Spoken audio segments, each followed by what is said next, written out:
Horror Files, where fear meets technology. Some stories don't belong to this world. Some people aren't born ordinary, and some journeys are so surreal, you doubt they ever happened. Today, I'm taking you into the life of a girl who walked out of loneliness, stepped into science, and eventually crossed into a world where humans don't live, only spirits and fair folk. Our story begins with a little girl named Ayla, 8 years old, carrying a heart heavier than most adults could handle. "Mother," whisper shouting through clenched teeth. "Stop it. Lower your voice. Ayla's awake." But the father isn't hearing anything. He's in that mood, the dangerous one. The one where something inside him snaps and he slams the cabinet so hard the plates inside clatter like they're begging for mercy. A vase trembles. A window rattles. Even the air feels scared. Ayla, only 9, curls her legs to her chest under her blanket. She presses her palms over her ears so tightly that her fingertips turn white. Tears slide down her cheeks in complete silence, the silence of a child trained to cry without sound. Sometimes she prays he'll stop. Sometimes she prays the night will swallow the noise. Sometimes she prays to become invisible. Children learn storms long before they learn alphabets. Ayla, she learned the shape of fear before she learned the shape of her own name. One cold night than usual, the kind of cold that feels like it's waiting for something. A father storms out of the house, door slamming with the finality of an ending. His footsteps echo down the dimly lit street, and the house exhales, relieved for a second, terrified the next. Minutes pass. Not many. Just enough for the suspense to grow claws. And then, a scream. Not from him. Not from anyone they knew. A scream that sounded like the night itself was being torn open. The mother freezes. The lights flicker. The clock ticks once, loud enough to be heard, and she runs outside barefoot. The street is empty. Except for him. He lies there as if he simply lay down to rest. No wound. No blood. No struggle. No thief. No animal. Not even a sign that he fell. Just gone. Eyes slightly open. Chest still. Skin already losing its warmth. Neighbors gather like frightened shadows. Someone whispers it's a heart attack. Someone else says it's a curse. Someone says maybe he saw something. But no one knows. Some deaths happen with knives, some with sickness, and some happen with secrets. The kind that don't leave marks, just questions. That night, something unseen took Ayla's farther. And loneliness finally found its way into her home. Mother becomes emotionally absent. The mother doesn't scream. Doesn't cry. Doesn't break things the way he used to. She breaks quietly. She moves like someone underwater, slow, heavy, lost. She sits in the living room with the lights off, staring at nothing, forgetting the tea boiling until it burns. Sometimes she forgets to eat. Sometimes she forgets to speak. She thinks she's hiding her grief. But grief isn't something you hide. It leaks, it spills, it stains. Ayla walks past her mother every day like a ghost passing another ghost. No one calls her name. No one asks if she ate. No one braids her hair like before. The house becomes still. Too still. Silence drips from the walls, thick like unspoken truths. When parents break, children learn to hold the pieces. Love turns into a quiet hallway. Warmth turns into shadows. Ayla had no arms to run into, no voice calling her back, so she built her own noise. her own routines, her own survival. Ayla's transformation. She wakes up early, cleans the house, cooks simple meals she barely likes, and studies until her eyes burn. Not because she wants to, but because keeping busy feels safer than feeling sad. She becomes the quiet kid at school who never asks for help. The invisible girl teachers forget to call on. The one who grows up too fast because childhood never gave her permission to stay. And she carries one truth. Ayla didn't disappear. She refused. When the world forgot her, she held onto herself. And that was the first spark of her becoming something more. Ayla becomes a regular at the town library, the kind of kid who walks in and the librarians whisper, "Oh, it's her again." She doesn't sit in the kids section. She sits among books twice her size, medical journals, AI architecture manuals, abandoned PhD theses that adults donated because they couldn't keep up. Hours turn into routines.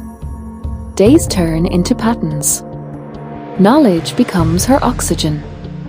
Her notebooks fill with diagrams that look like alien languages, neural pathways, memory storage lattices, robotics blueprints that 12-year-olds should not be sketching unless they're possessed by Einstein's ghost.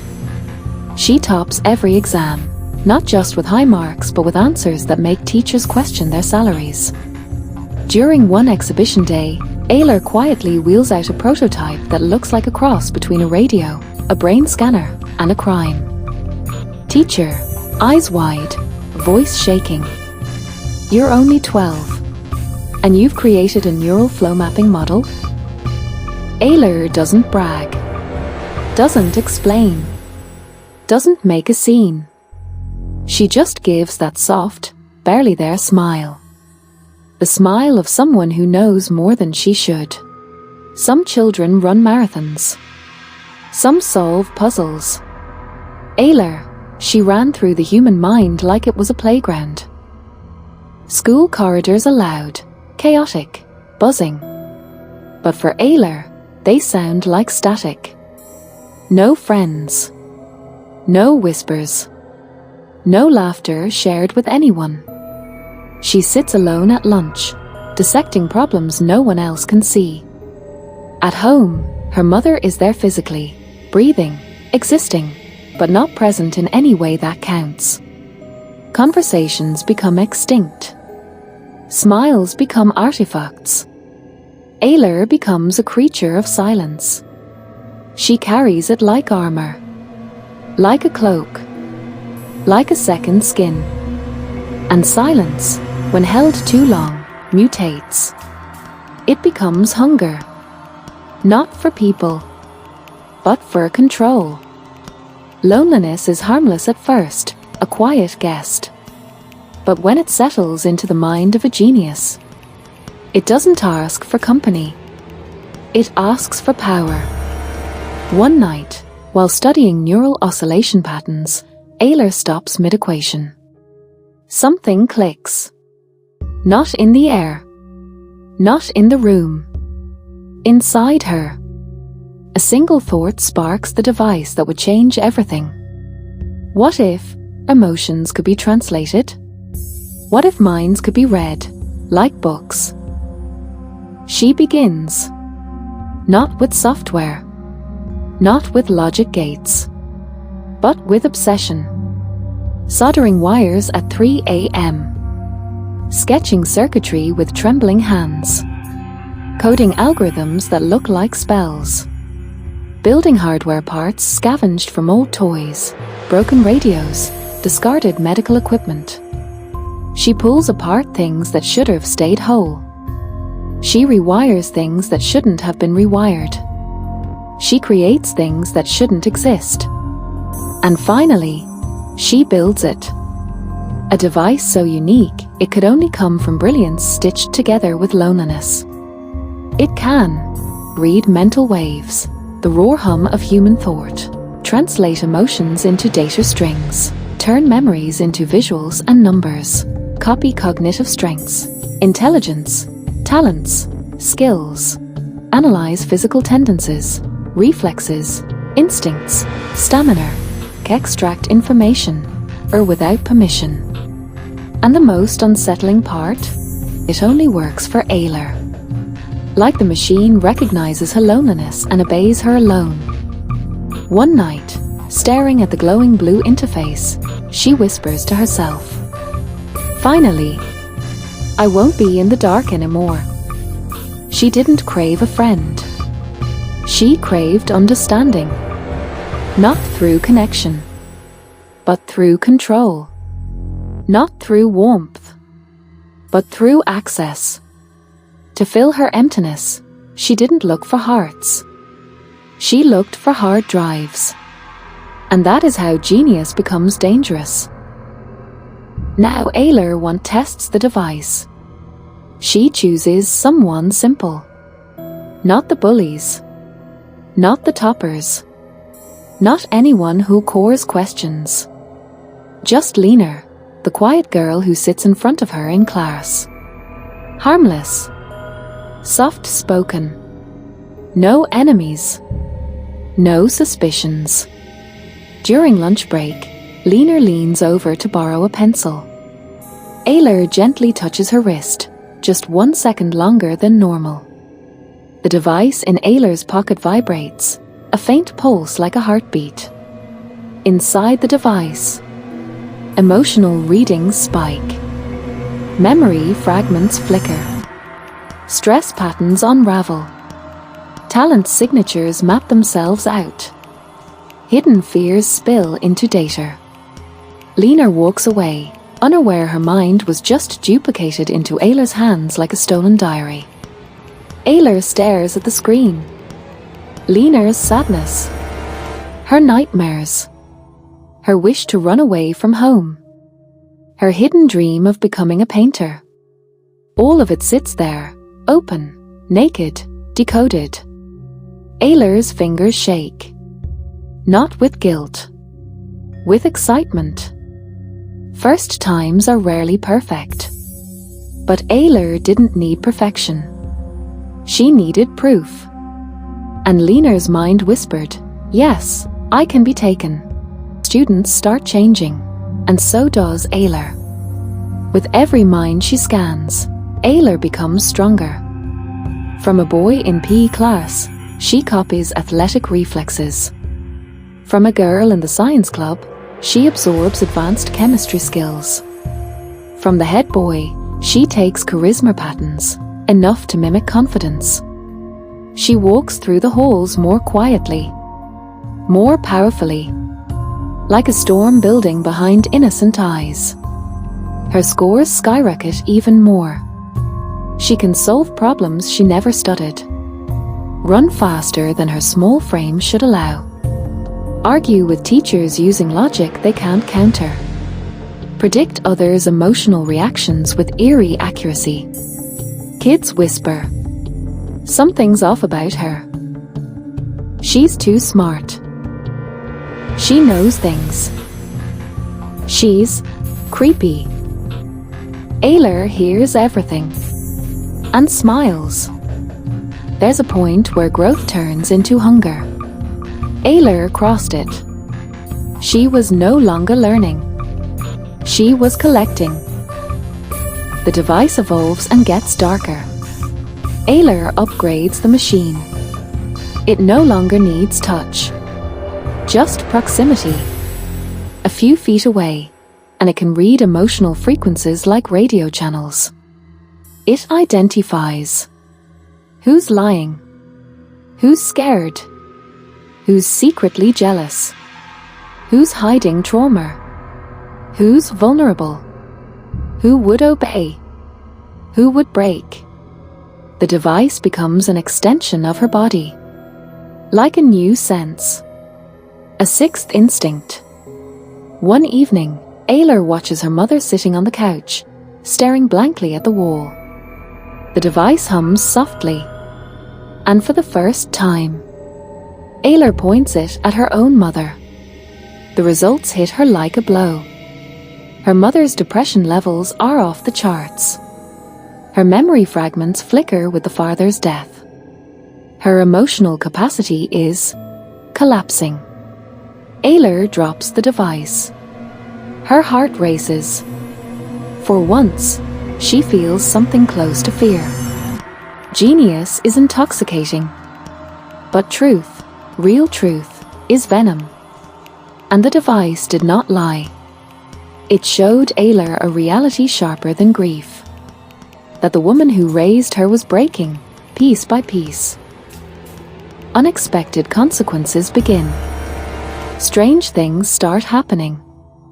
Lena, the first girl Ayla scanned, suddenly faints during class. Teachers say it's stress, but her eyes keep darting around like she's remembering something stolen. The athletic boy Ayla scanned injures his ankle out of nowhere. His reflexes seem slower, clumsy, as if something inside him dimmed. Students begin reporting. Dizzy spells. Memory gaps. Emotional numbness. Sudden loss of confidence. Anxiety spikes. Ayla ignores the signs at first. Scientific progress needs sacrifice, right? But then, one day, she scans a classmate, Arham, the sharpest boy in math. And as her device pulls data, Arham clutches his head, collapses, and screams. "Stop it! Get out of my brain!" The whole class freezes. Ayla's blood goes cold. The device overheats in her pocket, like it's burning through her clothes. Everyone runs toward Arham. Teachers, students, chaos. But Ayla stands still, breathing fast. Did he feel her inside his mind? Power always whispers warnings before it roars. Ayla heard the whisper, ignored it, and the roar was coming. The school turns into a battlefield of suspicion. The incident with Arham spreads like wildfire. Students whisper in the hallways. Did Ayla do something? No one just screams like that. She was standing too still, like she knew. Her eyes. Have you noticed?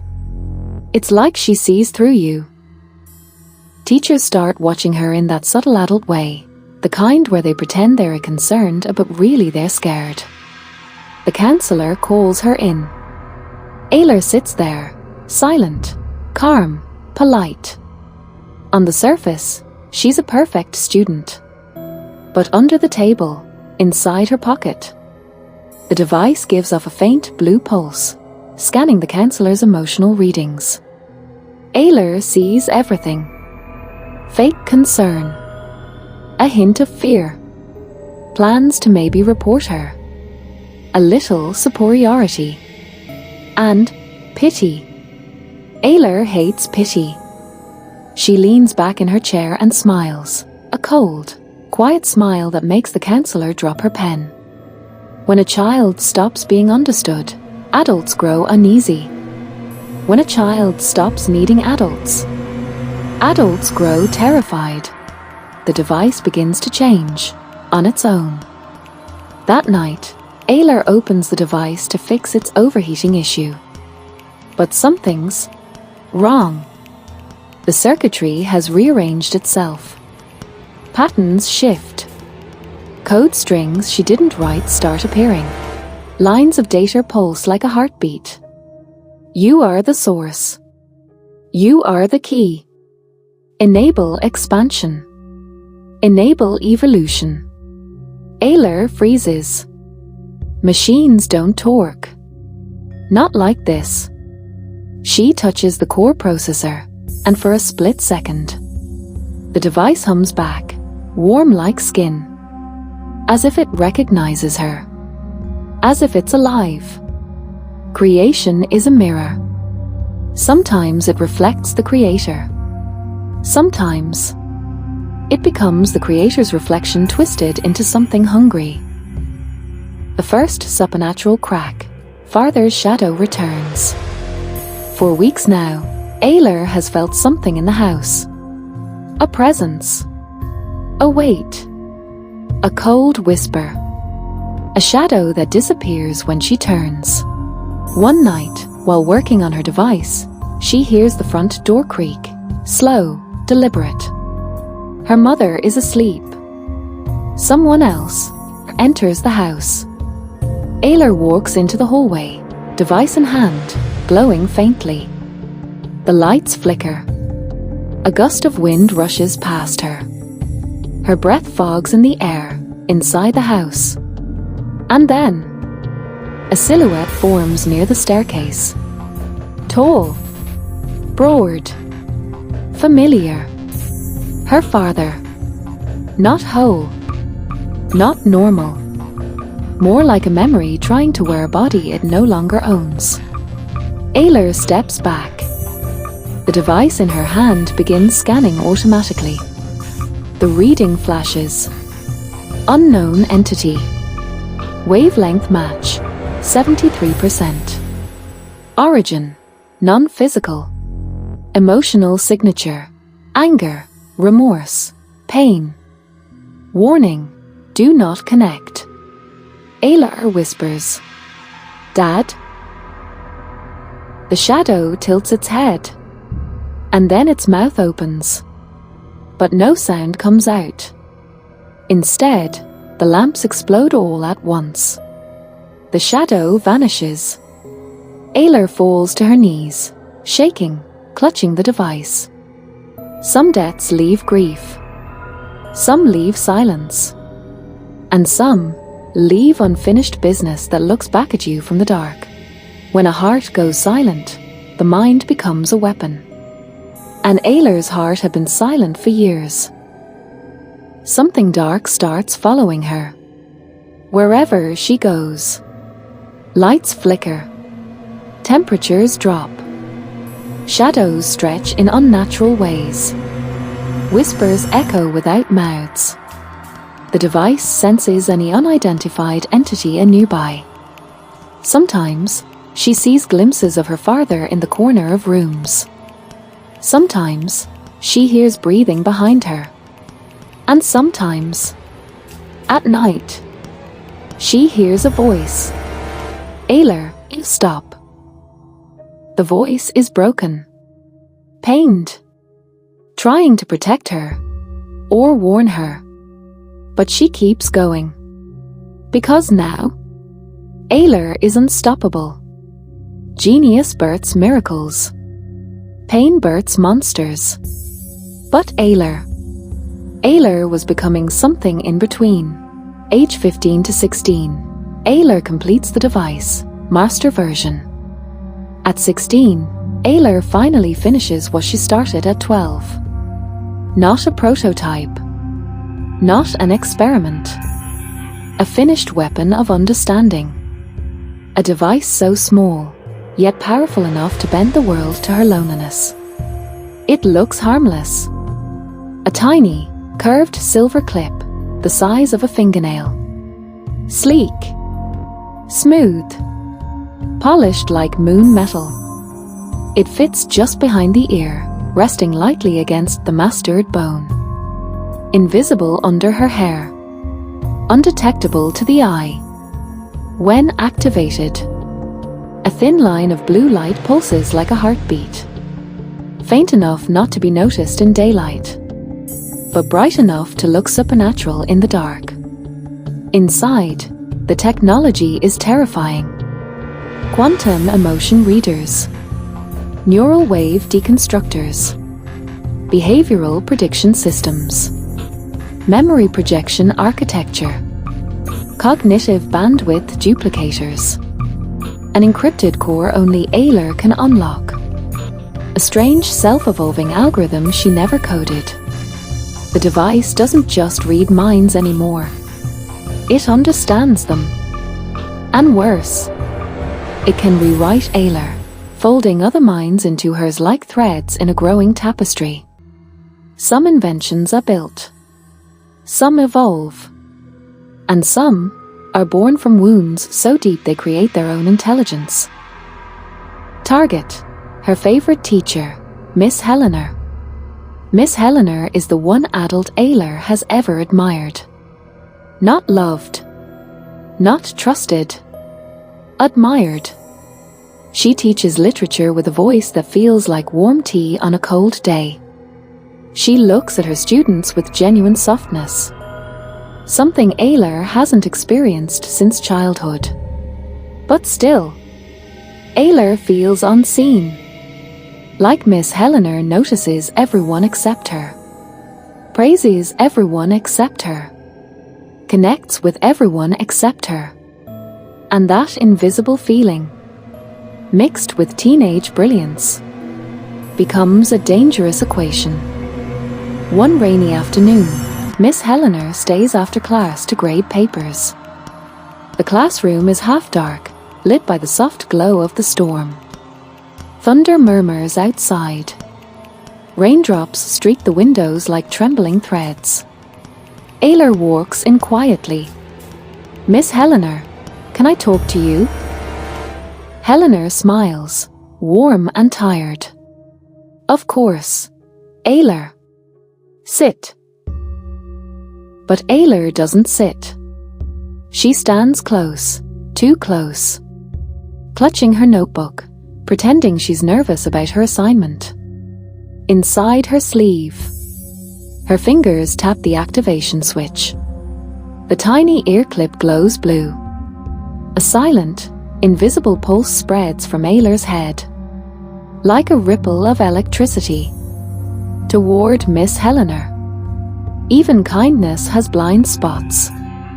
Miss Helena's was believing that brilliance is always harmless. Ayla expects the device to perform a clean scan. But Helena's mind is not like other minds. It's deeper, more guarded, more painful. The device begins pulling. Emotional echoes. Dreams Helena buried years ago. Secrets she never voiced. Traumas tucked beneath her smiles. Regrets she pretends she's healed from. Ayla's eyes widen. Helena is not just kind. She is broken. Bent under the weight of losses Ayla never imagined. And then, the device jerks. A sharp shock hits Ayla's skull. A surge of resistance. Miss Helena's mind pushes back. Her memories stutter, glitch, distort. Ayla feels her knees go weak. Miss Helena gasps and grabs her desk as if hit by a wave. Their eyes lock. For the first time ever, Ayla realizes her teacher felt something. Helena, trembling. Ayla. What? What was that? Ayla's breath hitches. She didn't mean to connect this deeply. Not emotionally. Not personally. She steps back. Too late. Miss Helena stares at Ayla, confused, scared, and hurting. Ayla, or your eyes, what's happening to you? Ayla can't answer. Her voice fractures under the weight of too many minds layered inside her. The device flickers violently. Blue. Red. Blue again. It's reading Helena's emotions in real time. Confusion. Fear. Concern. Pain. A strange, aching affection. Ayla clenches her jaw. This wasn't supposed to happen. She turns and runs out of the classroom. Rain hitting her face like needles.